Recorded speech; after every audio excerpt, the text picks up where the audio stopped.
The July 2021 Level 1 CFA exam results just came out today. We have another new record for the lowest pass rate of any CFA exam in history. Just 22% of the candidates who sat for the July 2021 Level 1 CFA exam across the globe were able to pass that exam. Not only that, but it looks like the minimum passing score for the Level 1 exam is remaining historically high. The CFA Institute has provided us with some new information on why they say these pass rates were again so low. They doubled down on their comments that these exams are not getting harder, but rather candidates in 2021 have just been less prepared than other candidates have been in the past. In this video, we're gonna get into all of that and see if their logic makes sense relative to what we're seeing and hearing out there. Then we'll get into the two different theories that myself and Mark Meldrum have talked about as potentially being the reason for these extremely low pass rates, and see if either of those theories still checks out given the continued low pass rates and the new information that the Institute has given us. If you're someone who's newer to the CFA program and you haven't been following the trend on the pass rates recently,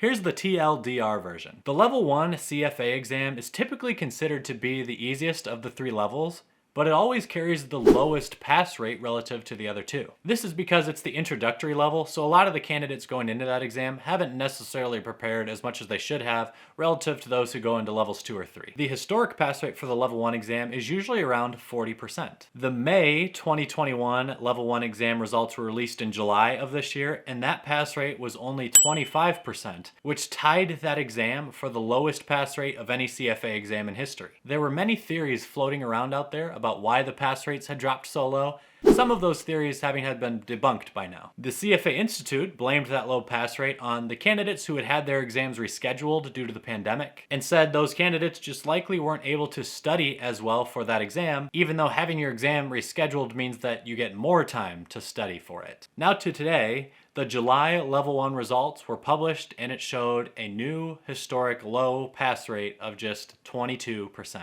which means it is becoming less and less likely that current CFA candidates will eventually be able to become CFA charter holders. I've said it before and I'll say it again. If you were someone who failed the May 2021 Level 1 exam or now the July 2021 Level 1 exam, I really feel for you here because it looks like the minimum passing score you had to get over in order to get through your level is still right around the highest percentages we've seen in the history of the CFA program. There are so many of you who have posted on Reddit or in comments to other videos of mine or on other platforms saying that even though your exam was rescheduled, you did feel pretty well prepared when you finally got to sit for it. You were scoring over 70% on some practice exams, and maybe you even felt good the day after you sat for your CFA exam and walked out of the test center. You and a lot of other candidates like you may have failed that exam. Some of you are even reviewing the scoring breakdown that the CFA Institute gives you, and you scored above 70% in a lot of the topic areas. By historical standards, that means you probably should have passed the test. But, unbeknownst to you,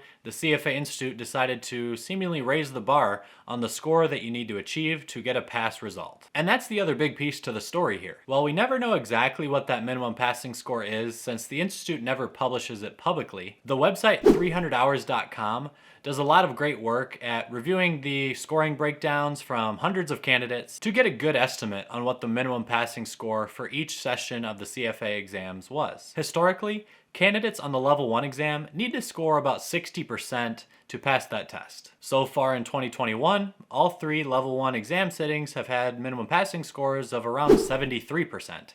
That's a lot higher than 60. Because of this work from 300hours.com, we can confidently say that candidates just need to get way more questions right on these exams now in order to pass them. And that is the main reason that I've argued that the CFA exams are probably just getting harder, but we'll get into that argument later. Remember, the CFA Institute publicly says that they never shoot for a maximum pass rate or a certain minimum passing score that candidates need to get the pass result. Instead, they say that they have an independent group of charter holders or people familiar with the CFA programs evaluate all the questions that were given on a certain CFA exam and then determine how many of those questions a candidate would have gotten right if they were a minimally qualified or competent person who should be allowed to become a CFA charter holder. It's extremely vague, I know. For the last three Level 1 exams, to have minimum passing scores that are so much higher than they ever have been historically. If what the CFA Institute says about how they set the minimum passing score for each exam is true, then that means that the test questions being put on the exams are just far easier than they ever have been in the past. And that is exactly why a lot of candidates aren't buying into what the Institute is saying. For now, let's get into some of the information that the CFA Institute has put out about why the pass rate was only 22% for this recent examination. In the very email that the CFA Institute sent out to all the candidates who failed the exam, they said that the exams are a challenging endeavor and that you should be proud for having attempted it. I guess I can't argue with them there. Later in the day, one of the managing directors of the CFA Institute posted on their website and said that he expects the pass rates on these exams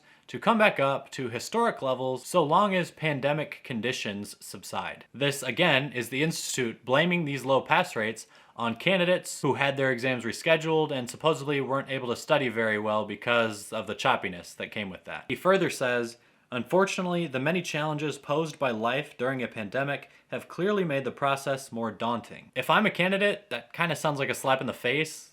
It's not that it's necessarily more daunting, it's just that you made the passing score 10% higher than I thought it was going to be. In another comment a little later on, he seemed to imply that the new record low pass rate might also have something to do with a surge in repeat candidates taking the level 1 exams again in India for this July sitting. If that implication is true, it's him saying that the people resitting for the level 1 exam in India for this July sitting, again, were not nearly as prepared as other candidates have been historically. And that's actually the opposite sentiment to what many of you have expressed in the comment sections to my previous videos about these topics. But even with all this new information, it does not explain the historically high minimum passing score. And this lack of transparency from the CFA Institute is, I think, what most candidates are becoming really upset by. Like, sure, if you're gonna make the exams harder, then by all means do it and let us know that you're doing it. Doing that will just lower the number of future CFA charter holders, which arguably could increase the prestige of those 3 letters. Existing charter holders like myself might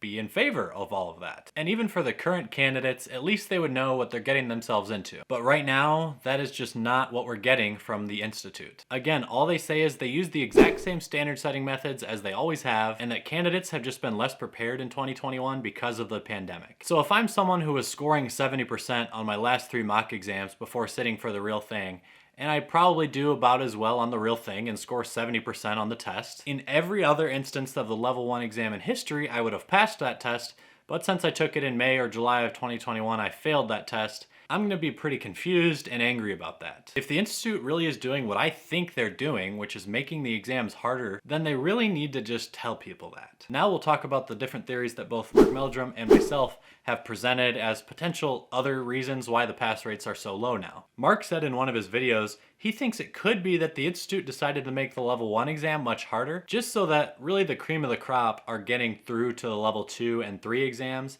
That way, less people get through the level 1 exam who eventually never will pass the program anyway. That theory would be that the Institute is making sort of a goodwill gesture towards all the candidates who just aren't going to prepare well enough themselves and weeding them out before they even get through level 1. Mark said that many universities have done this same thing in the past with like Finance 101 classes to weed out the students who actually get to take the upper level finance classes. And while I totally see why a university would use that strategy, I don't think that's what the CFA Institute is doing here. I don't think that they're just trying to protect people from having to study for another year and then ultimately fail the level 2 exam. My theory has been that the Institute is trying to right a bit of a wrong that a lot of people think they did throughout 2019, which was making the exams too easy. There were a lot of complaints from existing charter holders when the CFA Institute switched the exams to the CBT or computer-based testing system. Additionally, they made every exam like 25% shorter, so they're only about 75% as long as they always were historically. So the Institute got a lot of flack for making their exams easy throughout 2019. I think they've tried to respond to that, but they turned the dial too far in the other direction. Of course, how far they choose to turn that dial is totally up to them. They will ultimately choose how difficult they want this program to be to become a charter holder. I will say I'm happy the exams aren't getting easier like it looked like they might be back in 2019. And I'm not necessarily mad that it looks like they are getting harder. I'm just not happy about the lack of transparency that the Institute is not giving to candidates who are studying for their tests. If you're someone who's still trying to clear this thing, I think you're just gonna have to face the reality that if you want to become a charter holder, you're gonna have to study more and harder than every other candidate had to in the past to achieve those letters. Maybe in 2022 all the pass rates will move back up and my theory will have been proved wrong, but for now, it looks like that's your current reality, and all you can do is work as hard as you can with the information you have. So best of luck to everyone who's out there still studying. Thank you for sticking around to the end of the video here. Don't forget to like it and subscribe to the channel if you have not done either of those things yet already. And as always, thanks for watching.